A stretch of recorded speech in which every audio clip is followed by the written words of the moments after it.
back to my channel. If you're new here, my name is Chantel, and today, like you can probably tell from the title, I am embarking on the Throne of Glass tandem read. I am loving this series, and I was really conflicted on whether or not to do this tandem read, but at the same time, I feel like I've never done a reading challenge like this before, so I'm excited to get into it. I need to get started today because these are some thick boys right here, so if I don't get started, it's gonna take even longer to get through them. But the one thing I wanted to do before I got started is I wanted to add it to my reading journal. I want to find a guide. I assume I just have to Google it, and then I'll see if I can find it in like a PDF format and pull it into my reading journal, or if I have to like screenshot it and take it in that way. So that's what I'm gonna do. I'm just gonna add the tandem reading guide to my reading journal so I can access it really quickly.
a little mocktail. My favorite are the Gia mocktails.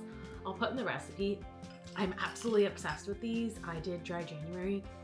And now that we're coming to the end of dry January, I might do dry February as well, because to be honest, this is scratching the itch, and I find that I feel so much better without drinking a glass of wine.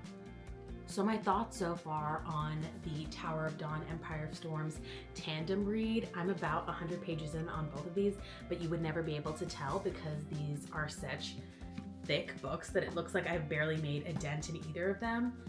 I have to say I was pretty nervous about this because there have been multiple books in this series that have been pretty slow to get into until about the halfway mark. And I was especially nervous because there's already so many POVs in this story anyways, that I thought jumping between books was gonna be a little bit too much, but you guys were right. I am just in the beginning, and so far I have been loving jumping back and forth, and writing out all of my chapters here makes it very motivating to go through, know exactly how much I'm reading, and then jumping back to the next book. I am reading them physically here, but I also bought the Kindle versions because when I'm not at home, it's much easier to grab these than these, and I can check where I'm at on my phone because these are all synced up. So that is my plan so far, and I have like 1 week left to read both of these books and Kingdom of Ash before Crescent City 3 comes out, and I want to be all caught up. So fingers crossed we get this done.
Okay, so I have about 100 pages left in both Empire of Storm and Tower of Dawn, as you can see here.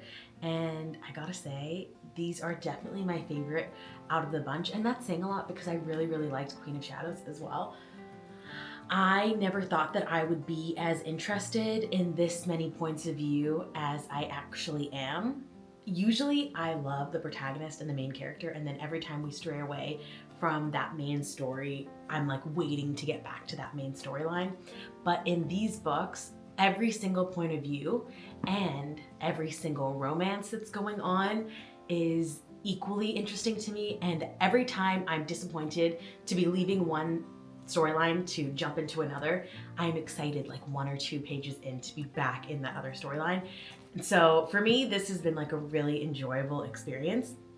I will say the one thing that I'm surprised by is I felt like when people were recommending the tandem read, they were recommending it because they said Empire of Storms is so good, you're not going to want to go back and read Tower of Dawn.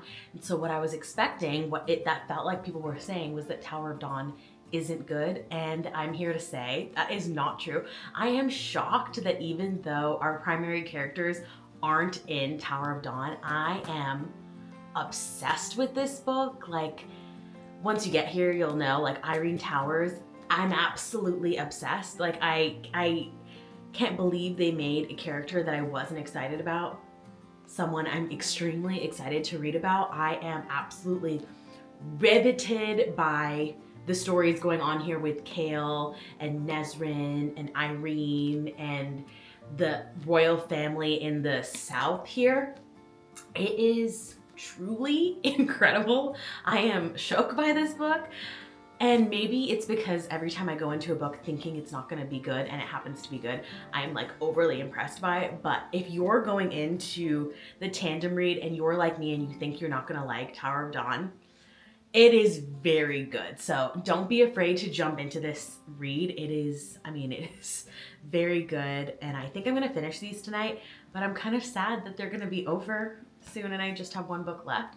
I'm like excited to know what happens in the series since I'm so close to the end, but I am gonna be sad to leave them because I'm not sure what is going to compete with this at this point. And I never thought that I would say this, but I absolutely understand why this is everyone's favorite series from Sarah J. Maas. And I'm not at the end yet, so I don't want to be premature, but if it keeps going the way that it is, the depth of character in all of these books that I can only assume is reached by reading so much about each character before, because there are just so many pages dedicated to each character. I am obsessed, and I think I'm gonna think about these characters even more than I think about the characters in ACOTAR, which is insane because I love that book. It was kind of my like reopening myself back up to fantasy books as an adult. And anyways, I'm really thrilled about these. It's really exciting to come across a series that has such a large following that lives up to the hype, and these are really, really, really good. So I'm gonna keep reading. I'm really thrilled about these. Thank you for everyone who recommended them. I mean, you guys obviously know what you're talking about. These are so good.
This is so good and also so incredibly heartbreaking.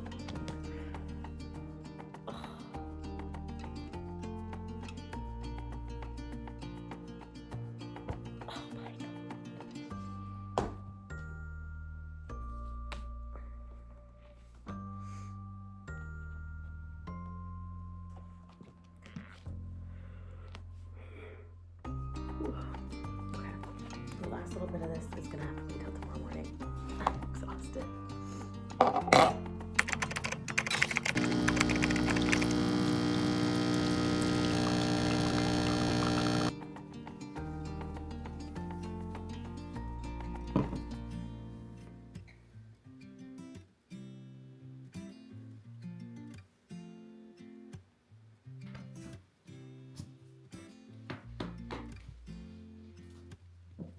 So I just finished my tandem read from the Throne of Glass series this morning, so Tower of Dawn, Empire of Storm, and this was just the most enjoyable reading experience. I laughed, I cried, I never knew that I could read so many points of view and keep the story straight, and here I am knowing that I can, and I would love to do something like this again. If you're curious what I'm rating these books, these are both 5 out of 5 for me. That's not to say that these are like the most perfect books on the planet, like there are definitely flaws, but for my Goodreads purposes, since you can't do like point blah blah blah, they're 5 out of 5. Like I would not rate these lower than a 5 for me personally, because I was just so immersed.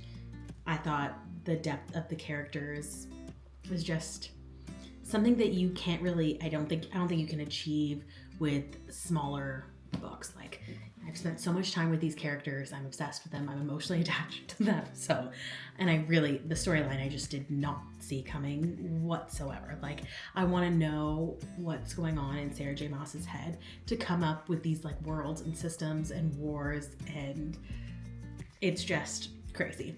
I will say the one big takeaway I had of this combo so far is that I thought Tower of Dawn was just as good of a book as Empire of Storm. I loved that I read them simultaneously though, because I'm really excited to get into the next book now.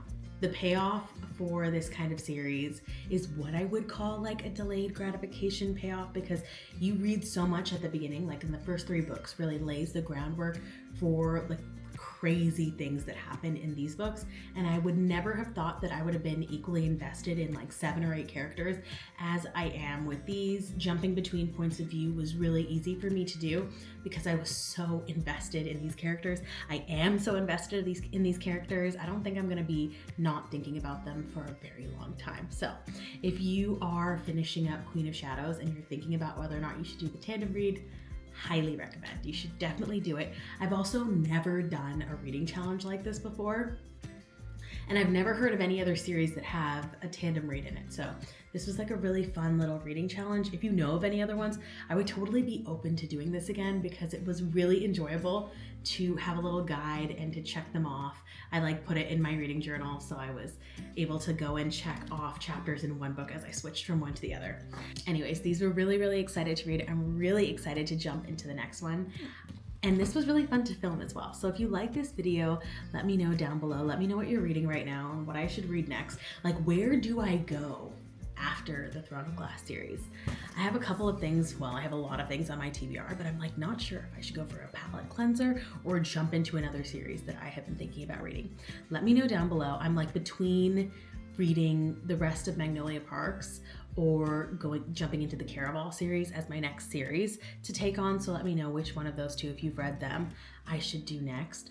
And if you like this video, please like and subscribe. It helps out this little channel so much. And I will catch you next time. Bye.